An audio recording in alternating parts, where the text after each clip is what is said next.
right. Time for chapter 2 of She Persisted, Claudette Colvin. Chapter 2, Why Aren't Black People Treated as Equals? Why don't the stars fall? When Belle dies, will she go to heaven? Claudette began and ended her day with questions. When her mom and dad didn't have the answers or were just plain tired of the asking, Claudette turned to friends and neighbors. Claudette knew that across an ocean and what seemed like a world away, the United States was fighting a war against Germany and a man named Adolf Hitler. Oops. At home, Claudette tried to understand a world where Black people were treated like enemies instead of allies, like strangers instead of neighbors. She wondered why Black people weren't allowed to go to the same school as white people, live in the same neighborhoods, or even worship in the same churches when they all prayed to the same God. In Sunday school, the Bible taught that God created everyone equal, but Claudette wondered, why aren't Black people treated as equals? Reverend Johnson liked that Claudette asked questions, but even he didn't have the answers she needed. When a relative passed away and willed a small rickety home perched at the top of the King Hill section of Montgomery on 658 Dixie Drive to Claudette's mom, she and her family packed up and moved out to make a new life in a new city.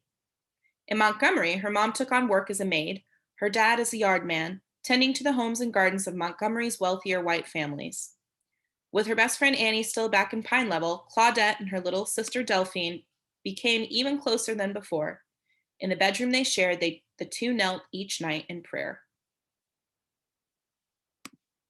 Our Father who art in heaven, hallowed be thy name.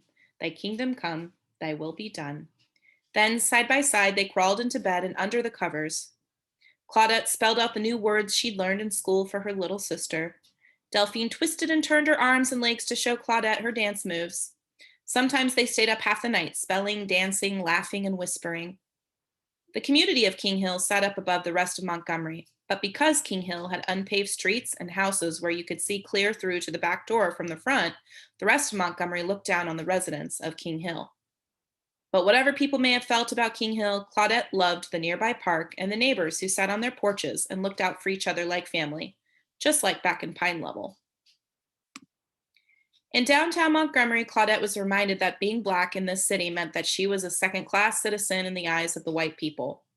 From the doctor's office to Cress's Five and Dime store on Monroe Street, Claudette saw that Montgomery was two different cities in one for white people and one for Black people. Black people weren't allowed to use the fitting rooms to try on clothing in shops.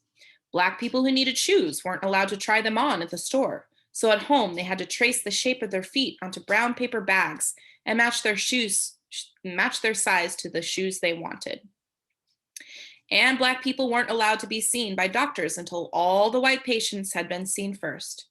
At Oak Park, the nicest park in the city of Montgomery, Black people could only pass through without sitting on the benches or having a picnic or playing a ball game like the white families were allowed to do.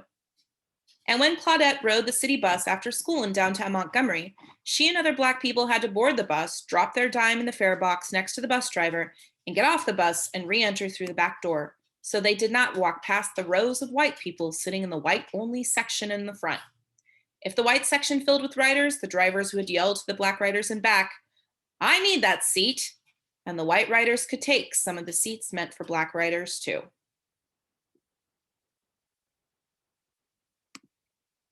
Claudette obeyed her parents by minding her manners and following the rules that had been in place since long before she was born.